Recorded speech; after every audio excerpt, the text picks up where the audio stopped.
Okay, welcome to TESOL 2250. We're going to talk a little bit today about global English. Oops, maybe if my slides work. Let's see. There we go.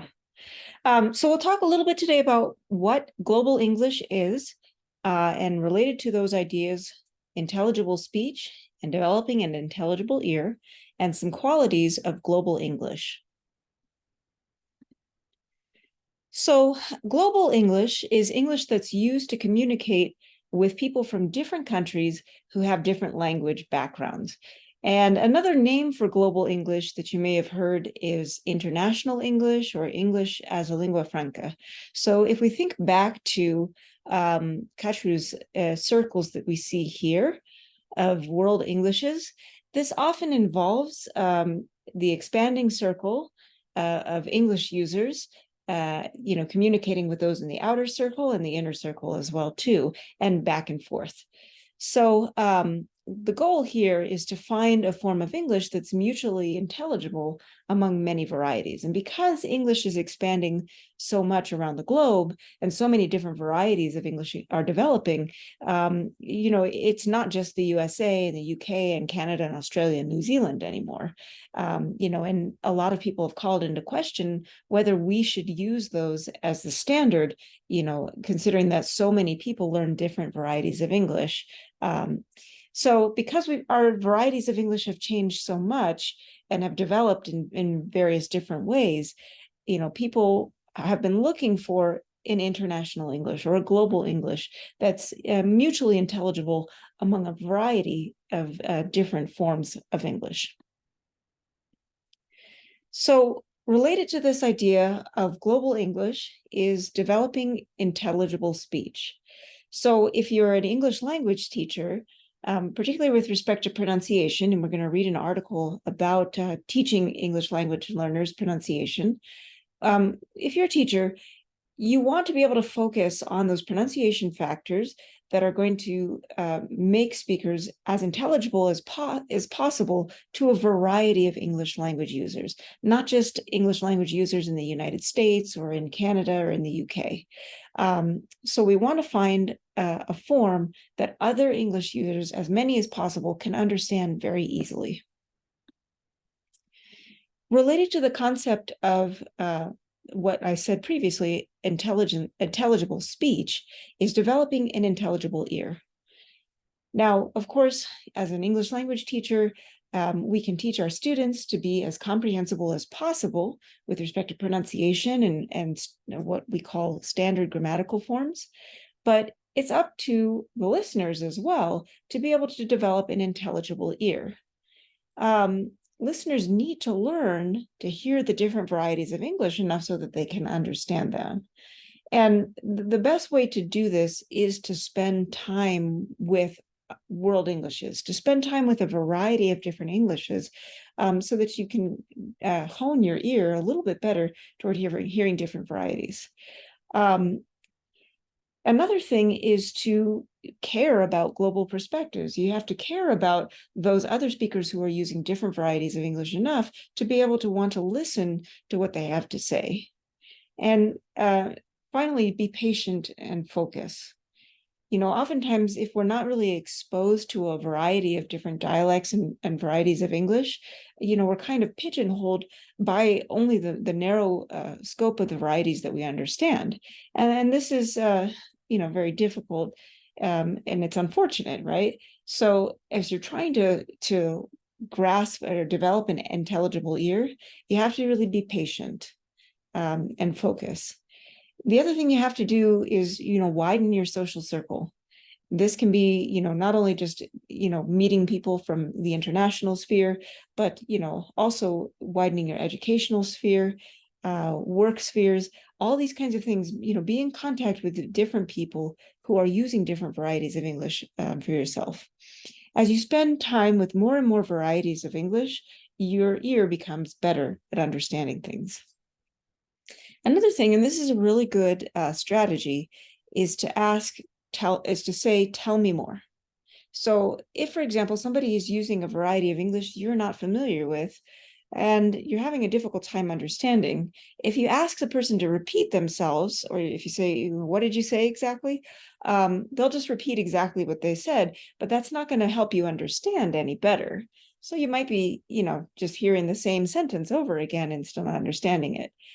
Now, if you ask, tell me more, instead, then that invites the person to elaborate, maybe use synonyms or circumnavigation where they describe what it is that they're talking about. And in this case, then you can learn the new construction or the different pronunciation that you didn't understand and what the equivalent is. And this is really important when you're talking with folks who use global English or use a different variety than yours. So yes, we're moving toward intelligent speech, but we as listeners are also moving toward developing an intelligible ear.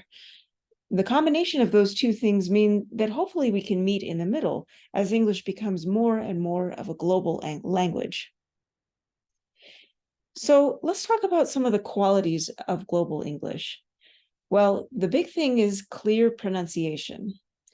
And this one is always kind of interesting because, I've taught many pronunciation classes, and even, sometimes students will come up to me and they say, well, I want to reduce my accent. I want to reduce my accent. I want to sound more like a native English speaker. And by native English speaker, they usually are referring to a US West Coast native English speaker. And sometimes I have to say, well, there are certain features of pronunciation that are more that make you more intelligible than others. And it's often not the ones that people think. And the article we're going to read this week, you're going to see that the things that we often teach with respect to pronunciation, things like syllable stress timing and, the pronunciation of certain vowels, they're actually not as important toward understanding. An example that's used in the article is the TH sound. TH is a very unusual sound. In around the world's languages, what you're going to find is that not many languages have a TH sound. And so many non-native speakers of English are going to usually substitute a similar sound, oftentimes an S or a Z sound that's close to that, depending on what their language background is, or something different.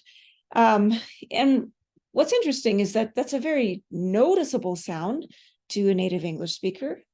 And yet, that's not one of the more important sounds. It actually doesn't create too much meaning contrast, substituting, let's say, an S for a TH sound. Most people can still understand the word that you're saying if you make that substitution. So a lot of times, students will say, well, I want to make sure I pronounce my TH sounds perfectly every single time, but maybe that's not the right thing for them to focus on. So the bottom line is clear pronunciation and the pronunciation features that matter are one of the qualities of global English. And so in the article you're going to read tonight, you're going to see some of the pronunciation features that matter and some that don't. And the list will probably surprise you. The other thing that we note about global English is that we tend to see a lot of high frequency words, a little bit more general words. That doesn't necessarily mean that you can't be poetic and use, kind of deep or complex prose when you're using global English. You'll just have to add a little bit more context when you do want to. So more high frequency words are going to be very common. And another one is to avoid idioms and very specific cultural references for global English. And I'm going to use the story of one of my colleagues, actually my boss, as he was explaining this. He was teaching an English as a second language class. And, as a teacher, of course, he has to focus on trying to use global English all the time. Well, at the time, his wife was pregnant, and she called him on his cell phone and said, my water just broke. Well, he was really flustered. And so, he hung up the phone and he said to the class, okay, class is going to have to end early. My wife's water broke. And one of the students said, oh, I'm so sorry to hear that. Does she have a plumber? So again, because he was kind of in a heightened emotional state, he kind of forgot that he needed to be using global English in that moment. And that's a very, idiomatic expression for American English. when one's water breaks, and that was not necessarily something that his students could pick up on. So again, clear pronunciation, the usage of more high frequency words, and we're also avoiding very specific idioms and cultural references. Is usually the quality of global English. So I wanted to show you a website that's written in Global English, and that is the website for the American Language and Culture Center, or ALCC, at SUU. And that's where I teach. I teach the intensive English classes there, and you'll see that we have written our website in Global English. So let's just go ahead and take a look at that for a minute, and there's a link in here too. You can go ahead and look at this yourself. All right, let's see if I can find it.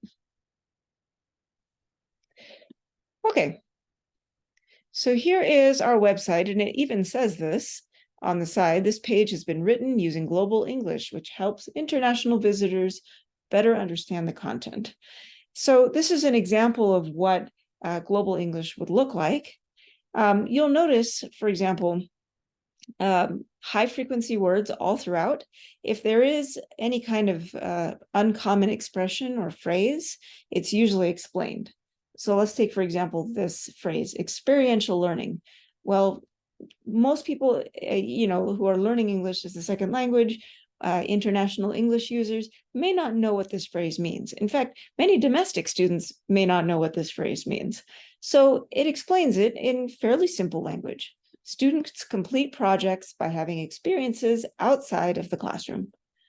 Yeah, so that's a pretty simple way to say that.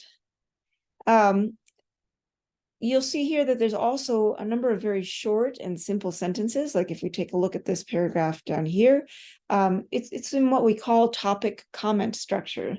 So there aren't a lot of really complex multi-clause wordy sentences. Everything is just topic, comment. The ALCC topic helps with English language learning throughout the community. Comment.